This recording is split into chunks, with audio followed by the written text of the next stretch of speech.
or freedom. When we talk about liberty, it is the only thing you can't have unless you are willing to give it to other people. The term liberty appears in the Due Process Clause as of both the 5th and 14th Amendments of the Constitution. As used in Constitution, liberty means freedom from arbitrary and unreasonable restraint upon an individual. The opposite would be a license. A license, American English, or license, British English, is an official permission or permit to do, use, or own something, as well as the document of that permission or permit.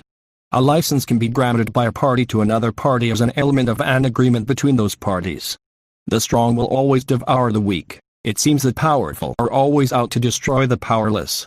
One might say that in the animal world a license is defined as the law of the jungle.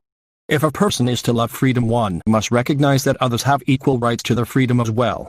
Only by recognizing this fact will all people be totally free.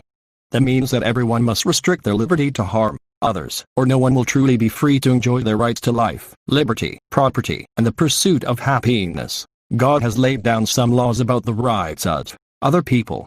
These laws are written in the negative in at least 6 of the 10 commandments. The law is written as thou shalt not, which translates as all will be free if all confine their actions to not harm others. The founding fathers of the United States wrote the Constitution and the Bill of Rights. They too wrote messages in the negative as well. Theirs went like, Congress shall pass no laws. These laws enable man to be free of governmental restraints. The men who wrote the Constitution were worried about the concept of all people having equal rights. They were trying to get away from a monarchy as a form of government where the king and his court had more rights than the common citizens have where they had come from. These kings and queens had superior rights because of their positions. The common people had little if any rights at all. So the men who founded the United States were putting on official documents signed and stamped with a seal that they would not allow inequality to occur in their country as they wrote the founding documents. They wrote it into the Constitution that all men were created equal, that the lowest citizen has the same rights to life, liberty, property, and the pursuit of happiness as did the highest. Today's crooked politician, through the misuse of government, passes laws to make men equal in all areas of their lives. This obvious misunderstanding of man's nature has caused much grief. As long as man has been attempting to create government, man, alone in his own environment, would not be concerned with rights, and would not need to create any government to protect his rights, because there would be no one that exists to steal, take, or manipulate him out of his goods or his life. There would be no need to protect his rights. They are very secured from everything except Mother Nature. It is only when another person or groups of people exist along with him in his solitary existence that makes concerns about his rights become important. We have already discovered that everyone has an equal right to life, liberty, property, and the pursuit of happiness, and that the right is protected as long as everyone respects the equal right of the others. No individual or group of individuals has the right to take the life, liberty, property, or pursuit of happiness of another individual or group of individuals. There is no question that any individual or group of individuals has the ability to violate the rights of any individual or group of individuals. The question being discussed here is whether or not the violator has the right to do so. If every person has the right to his or her life, liberty, property, and pursuit of happiness, then no one has the right to take these rights. Every man and woman must have the right to protect his or her rights. This right is called the right to self-defense. Everyone has this right in equal proportion to any other person. If everyone has a right to self-defense and everyone has it equally, then everyone also has the right to come together with others so they can protect their rights from those who come to violate all of their rights at the same time. So if each person has an individual right, then all people have the right, collectively. Such a bringing together of individual rights of multiple people to self-defense are called governments. Man has created governments that put his individual rights to self-defense together to create an agency that has the collective right to protect both the individual and the collective body of individuals. Man can only grant to the government those rights he himself has. If an individual doesn't have a right, it is not possible for that individual to grant that right to the government. Government can only have the same rights that each individual has. These facts about human rights can be explained by a brief and simple economic model based on 2 theories about human nature. 1. Everyone consumes equally, and 2. Everyone produces unequally. Theory number 1 indeed is obvious, since we all know not all people consume exactly the same, but in essence this statement is true. Here's an example. There are participants at a banquet that are all given an equal portion. Some are large or small, and size is the same serving you would get at a drive-in restaurant. So, for the purpose of this discussion, we will be assuming that all people pretty much consume equally. Theory number 2 would be different. Here each person, if given equal opportunity to produce, would produce unequally. It is a fact that some people would produce more than others. Generally speaking, the young, the energetic and the skilled would produce more than the old, the lazy, and the unskilled. The healthy people would produce more than the unhealthy. But each person would consume, overall, about the same. This would mean that some people will produce more than they consume, while other people will consume more than they produce. Please take the time out to give this video a like and subscribe to this channel. It would be greatly appreciated. Now, let's create a mock situation. There are 7 individuals in this example that are all together on an island. These people have no outside interference from any other individuals. Each person is to be identified by a letter. Each one produces at an unequal rate and consumes at an equal rate. So individual A would consume 1,200,500. Individual B would consume 750,500. Individual C 600,500. Individual D 400,500. Individual E consumes 300,500. Individual F would consume 250,500.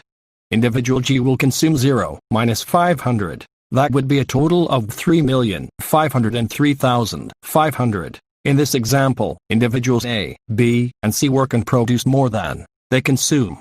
D, E, and F consume more than they produce, and G is unable to work and is therefore completely dependent upon the rest of the individuals that occupy the island. Individual G is very willing to work but for whatever reason is totally unable to produce.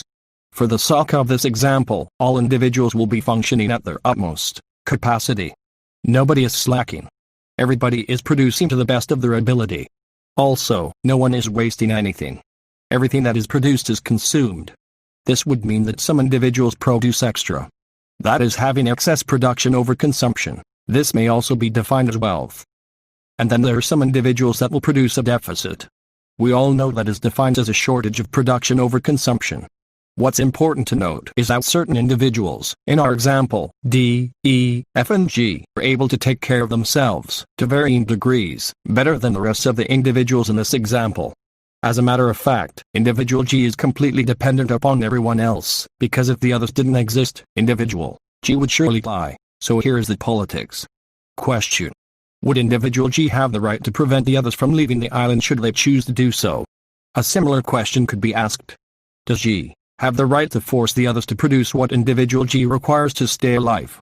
These are real political questions for all governments and individuals to think about, and, as we will see later if you subscribe to this channel, there are governments that say that individual G would have both the right to keep others on the island, and that person also has the right to force the others to produce for G to stay alive. Another political question that needs to be answered is whether the less productive individuals D, E, F, and G have a right to the extras of individuals A, B, and C. There are governments and individuals that believe that this is a right, and that governments are created to make sure that their individual needs are met by rationing out the surplus of the people who are overproductive.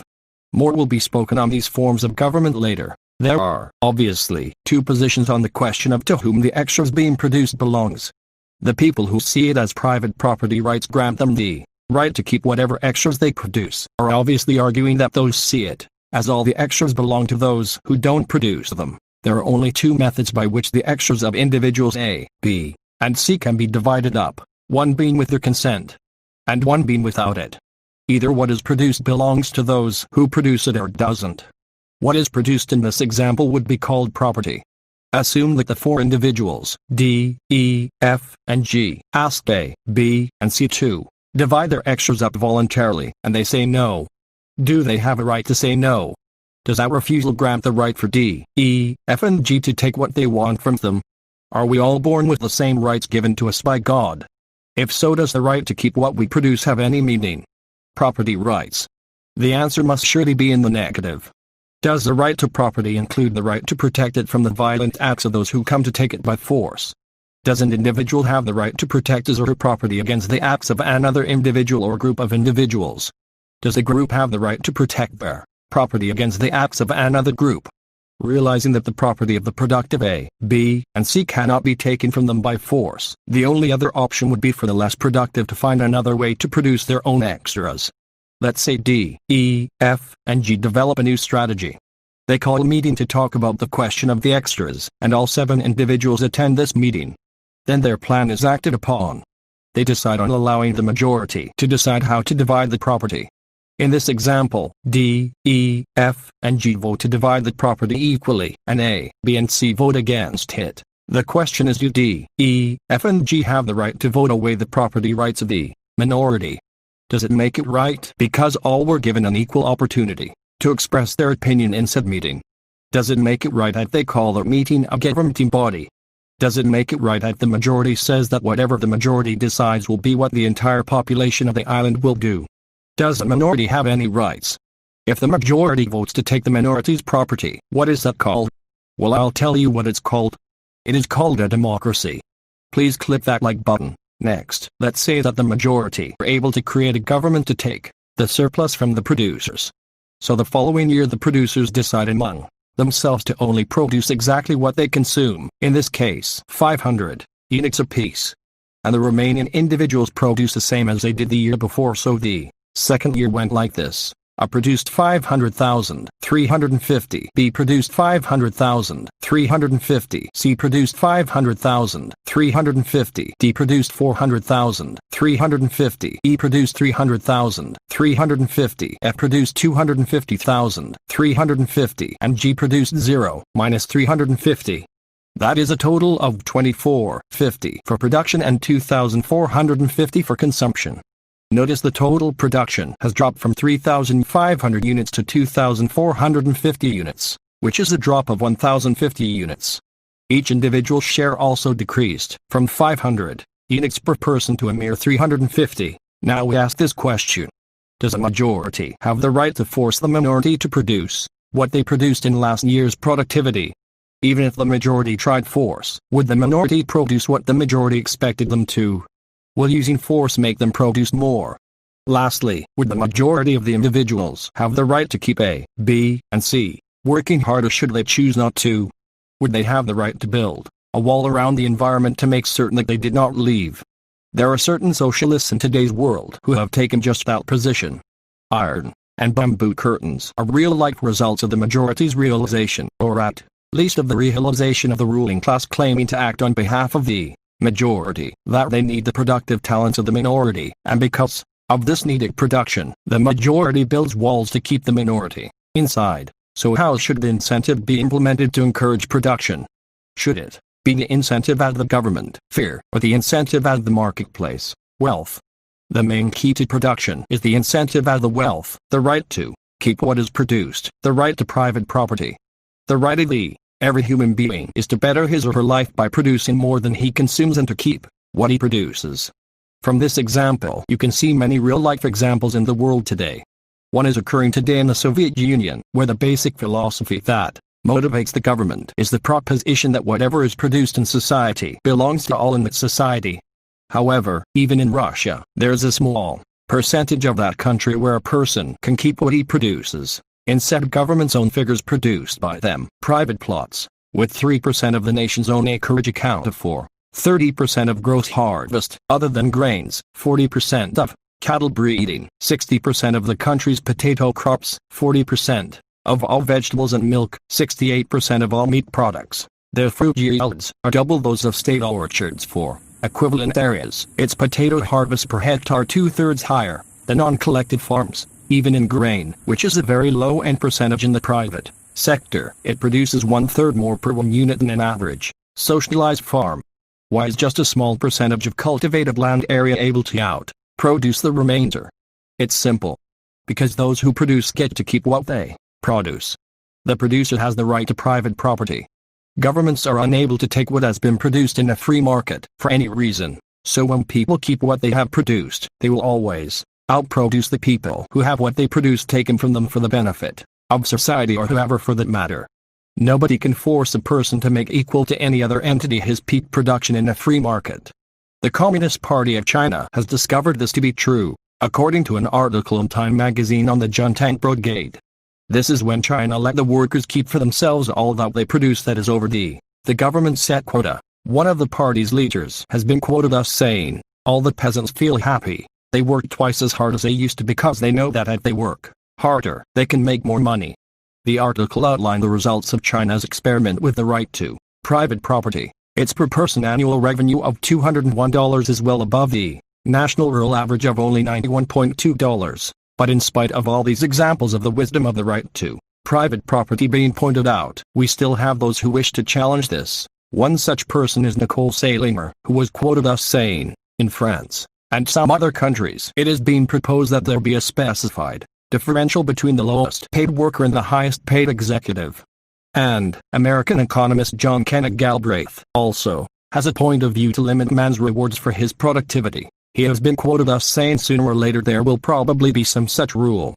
If a full-time assembly line worker in the United States got $12,000 a year, then a top executive would have a ceiling, say, 5 times as much, or $60,000. That is a living wage. If top executives of our nation were earning more than what Mr. Galbraith, or some other government bureaucrat felt they should be earning less, their wages would be cut by some kind of governmental action. One can only wonder what Mr. Galbraith would do if any person having his or her wages cut wished to quit their position because they felt they weren't being rewarded adequately, especially if he were in a field that required a skill where only he or she had the experience or ability to perform the job. Perhaps Mr. Galbraith would use force of government to require the person to stay. Another question unanswered by Mr. Galbraith is what he would do if no one wanted the job because no one felt the pay was adequate. But neither Salinger nor Galbraith nor our example have given adequate answers to the question of just how the society provides for individual G who is unable to provide for himself. Basically, there are only 2 ways for the society to provide this individual with basic needs. Both methods take the surplus produced by the more productive people in the society and divides it, either voluntarily or by force or law. In other words, the society can either legally steal the extras or they can ask the producers to share it voluntarily with the less fortunate. Sharing a surplus voluntarily is called charity. Sharing it through the use of force is called welfare. Just imagine the public outrage should one of America's charitable institutions choose to collect their needed revenues through the use of force. Our needs are more than what you wish to give voluntarily. We will take what we need. Every person so wrong could expect that the force of government would be used to require the charitable institution to return the stolen property. That is one of the functions of government, to right a wrong such as the taking of property by force. As we go back to the example of the 7 individuals we were discussing earlier, what do you call it when D, E, F, and G join together to violently take the property of A, B, and C? If each group, A, B, and C, and D, E, F, and G, were separate nations, and the latter came to take the former's property by force, that would in fact be called a war. In both cases, both individuals and the nations round have the right to defend themselves against the attack on their property. I personally believe the right to protect yourself, your family, and your property by the gift of God. Tell me what you think in the comments below. It would be great to see what ordinary humans have to say about human rights. Everyone has the right to self-defense, and they can combine their individual rights to self-defense by forming a government that has the right to collective self-defense. Once a government has been formed, individual nations can join together to protect themselves from other nations. And then after that these nations have the right to hire individuals, called soldiers, to help out in the defense of their nation, just as individuals have the right to protect their life and liberty by hiring a bodyguard or personal protection. Should war as a means of acquiring property not work, those who wish to acquire the property of others must design other strategies. One method that was devised was the use of the majority vote. The use of a democracy is yet another method of the ability of a government to take property away from the minority, under the guise of whatever excuse they can come up with that the minority would accept as valid. One should take notice that in such questions as are decided by majority vote, that whatever the majority decides is what the entirety gets. Also notice that there is no question as to whether or not what the majority wants is right or wrong. What the majority decides is what rules. The question should never be who is right, but what is right. Just because a majority decides what the action to be taken is, it does not necessarily follow that they're correct. Why are there no minority rights in a true democracy? It's only the majority rules. Notice that if the government, in the name of the majority, decides to give privileges just to a minority, then the majority must give up its rights. Majorities do not necessarily determine right and wrong. Right can be right, even though majority votes against it, and wrong is wrong though all word God favor it. 5. Now let us presume that the majority now legitimizes its vote by declaring that they are responsible for the creation of government, and that all are bound to obey the decisions of the majority.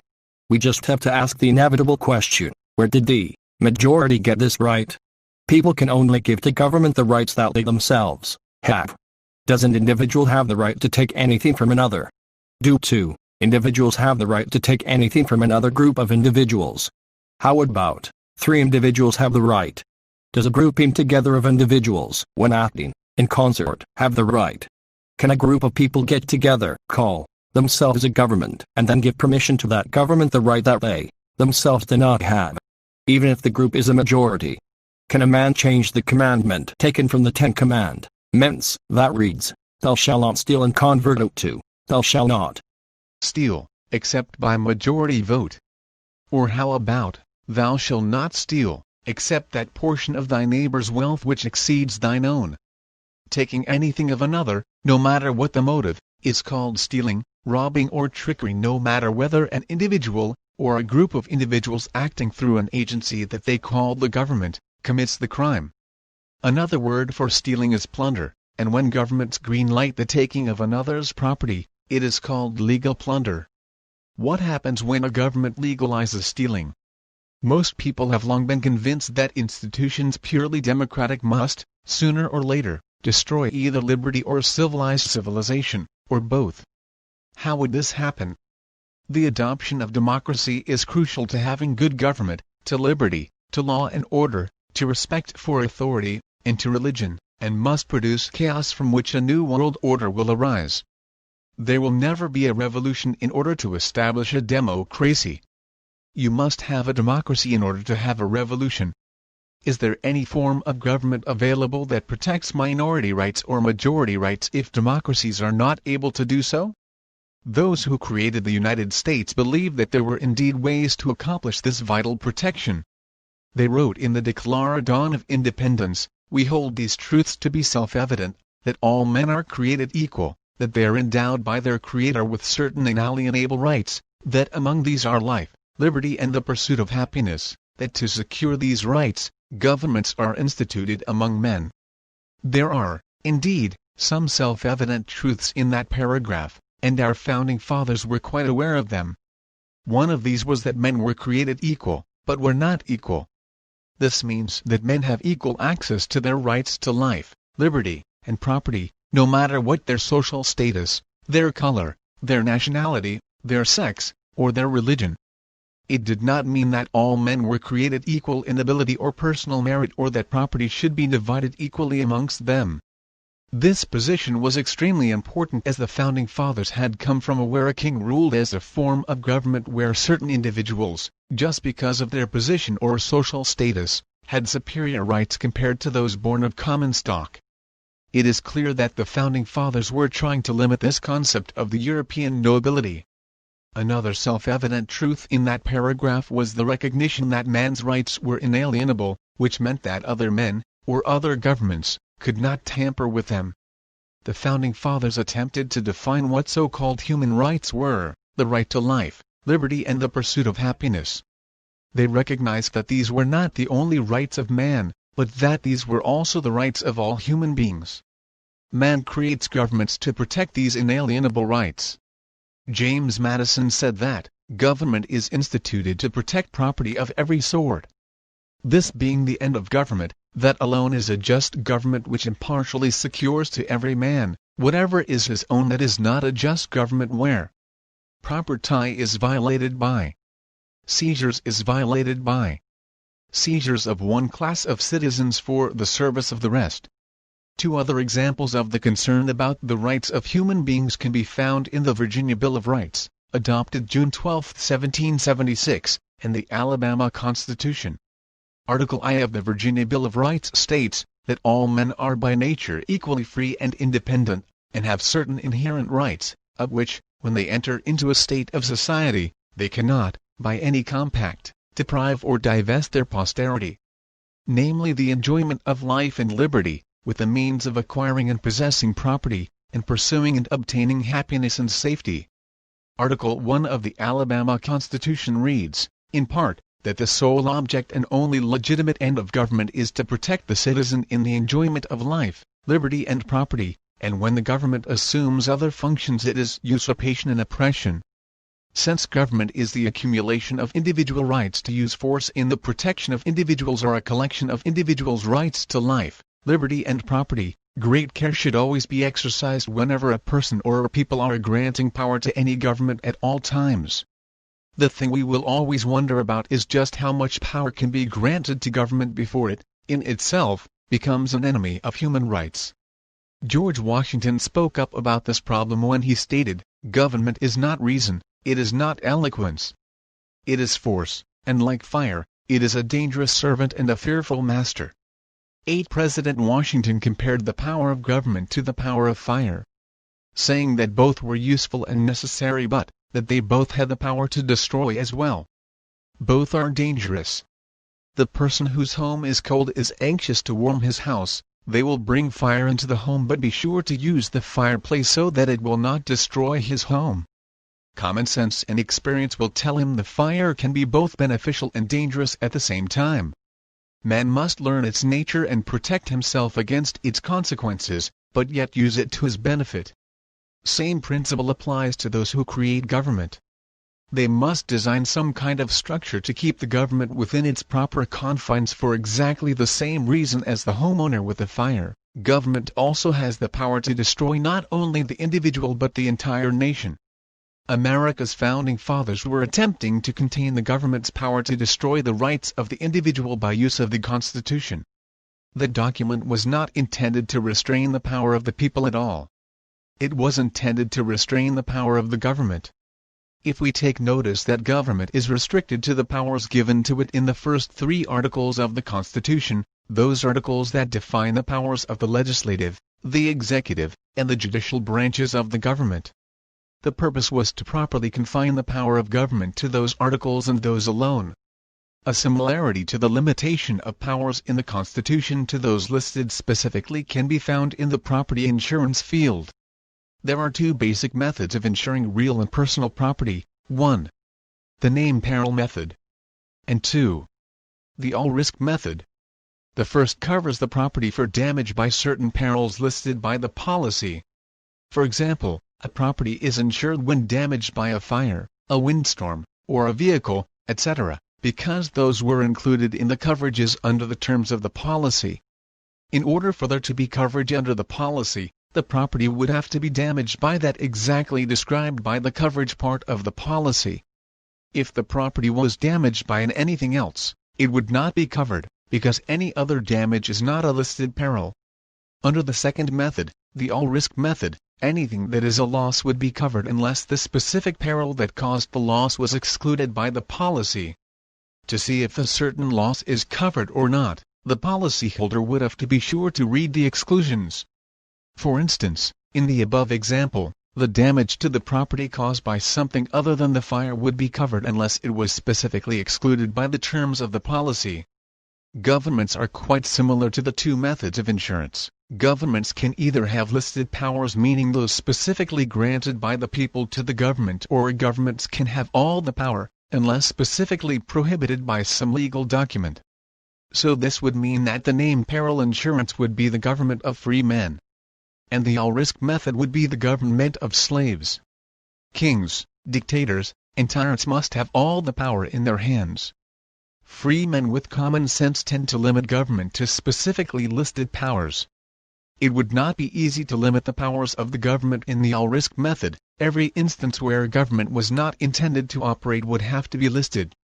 The job of pinpointing the exact conditions where government could and could not operate would be impossible, especially if the intent was to limit the powers of government. Our founding fathers were aware of the difference between the 2 and did make an attempt to limit our government to a name peril form. They listed the exact powers they wanted granted to government. They spelled them out, specifying its powers exactly. Congress was granted the power to declare war, to coin money, to establish post offices and post roads, and to raise and support armies, among other things. Further evidence showing that they were concerned about limiting the powers of government shows when they added the Bill of Rights to the Constitution.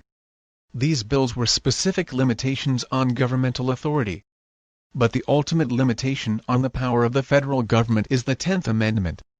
This read, "The powers not delegated to the United States by the Constitution, nor prohibited by it to the states, are reserved to the states respectively, or to the people."